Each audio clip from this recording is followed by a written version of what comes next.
And welcome to Snoop Box. खबरनामा में आज देखिए देश दुनिया की बड़ी खबरें। असम में ब्रह्मपुत्र नदी में आई भयंकर बाढ़ ने कहर बरपा रखा है। देश के उत्तर पूर्वी राज्य असम का एक बड़ा हिस्सा इस बाढ़ की चपेट में है। दूसरी ओर माना जा रहा है कि भारत सरकार ने ब्रह्मपुत्र नदी के अंदर करीब 15 किलोमीटर लंबी सुरंग बनाने के प्रोजेक्ट को सैद्धांतिक तौर पर अपनी मंजूरी दे दी है। इस सुरंग के जरिए चीन सीमा तक बिना बाधा आवाजाही सुनिश्चित हो पाएगी। केंद्र और राज्य की सत्ताधारी भारतीय जनता पार्टी ने 16 जुलाई को इस सुरंग की योजना के बारे में सूचना प्रकाशित की है।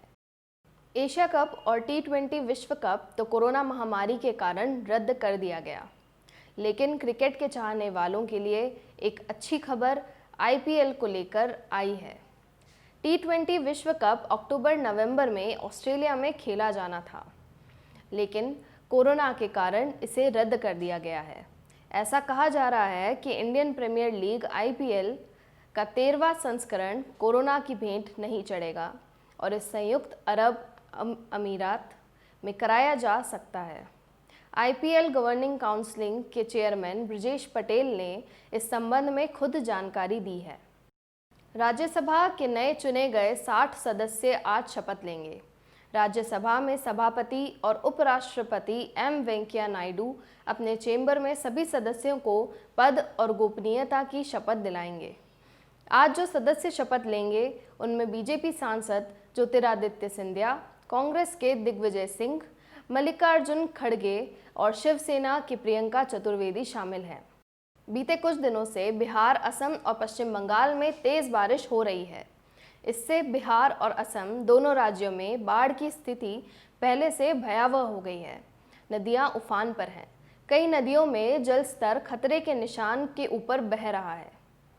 मुजफ्फरपुर और मधुबनी जैसे जिलों के मुख्य मार्ग और गलियों तक में पानी घुस गया है। इसके अलावा भी तमाम शहर पानी में डूबे हैं। मौसम विभाग के दरभंगा, सीतामढ़ी, पूर्वी और पश्चिमी चंपारण समेत वैशाली और गोपालगंज के लिए अलर्ट जारी किया है। अमेरिका के राष्ट्रपति डोनाल्ड ट्रंप ने कोविड-19 महामारी को लेकर अपने सरकार की ओर से उठाए गए कदमों की जानकारी दी। ट्रंप ने कहा कि कोरोना वायरस टेस्टिंग के मामले में अमेरिका दुनिया में सबसे आगे है और भारत दूसरे स्थान पर है। अमेरिका में कोरोना वायरस की वजह से अब तक 1,40,000 से ज़्यादा लोगों की मौत हो चुकी है, जबकि 38 लाख लोग संक्रमित निकल चुके हैं। अमेरिकी अर्थव्यवस्था धीरे धीरे पटरी पर लौट रही है। कोरोना वायरस महामारी के चलते इस साल अमरनाथ यात्रा को रद्द कर दिया गया है। इससे पहले यात्रा को 10 दिनों के लिए शुरू करने का फैसला किया गया था, लेकिन कोरोना के खराब होते हालात के मद्देनज़र यह फैसला लिया गया है। सेना ने भी ऐसे इनपुट दिए थे जिसके अनुसार इस साल अमरनाथ यात्रा पर खतरा मंडरा रहा था। दिल्ली विश्वविद्यालय की तीसरी वर्ष की परीक्षा रद्द करने की मांग लेकर NSUI के छात्रों ने शास्त्री भवन के बाहर मंगलवार को HRD मंत्रालय पर धरना प्रदर्शन किया। NSUI चाहती है कि DU में होने वाली परीक्षाएं रद्द की जाए। प्रदर्शनकारियों का कहना है कि कोरोना काल में परीक्षाएं होने से छात्र परेशानी में पड़ सकते हैं। DU की तरफ से तीसरे वर्ष की परीक्षाएं अगस्त में कराने का फैसला किया गया है।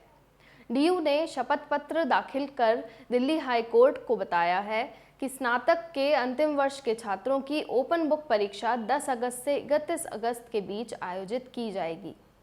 दिल्ली वासियों के लिए दिल्ली सरकार की ओर से एक और खुशखबरी आ रही है।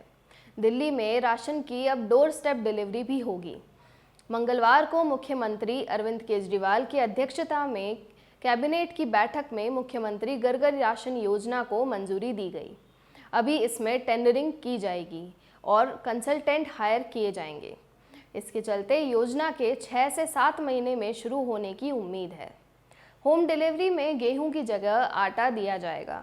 यह जानकारी मुख्यमंत्री अरविंद केजरीवाल ने ऑनलाइन प्रेस वार्ता में दी। अब गरीबों को राशन की दुकान पर नहीं आना पड़ेगा, बल्कि उनके घर पर आटा, चीनी और चावल के बोरों के अच्छे साफ सुथरे राशन के पैकेट हर घर के अंदर लाभार्थी को पहुंचाया जाएगा। बता दें, दिल्ली में 19 लाख राशन कार्ड हैं। राजस्थान में सियासी घमासान का आज 13वां दिन है। विधानसभा स्पीकर सीपी जोशी ने प्रेस कॉन्फ्रेंस में कहा कि वे हाईकोर्ट के आदेश को सुप्रीम कोर्ट में चुनौती देंगे। उन्होंने कहा कि स्पीकर को बागी विधायकों को कारण बताओ नोटिस भेजने का हक है। इससे पहले मंगलवार को 19 विधायकों को जारी अयोग्यता नोटिस मामले में हाईकोर्ट ने लगातार दूसरे दिन सुनवाई की थी। बहस पूरी होने के बाद 24 जुलाई तक फैसला सुरक्षित रख लिया। तब तक स्पीकर इन विधायकों के खिलाफ कार्रवाई नहीं कर सकते हैं। केंद्र ने सभी राज्यों और केंद्र शासित प्रदेशों को पत्र लिखकर लोगों को छिद्र वाले N95 मास्क पहनने के खिलाफ चेतावनी जारी कर कहा है कि इससे वायरस का प्रसार नहीं रुकता और यह कोविड-19 महामारी को रोकने के लिए उठाए गए कदमों के विपरीत है, क्योंकि यह वायरस को मास्क के बाहर आने से नहीं रोकता।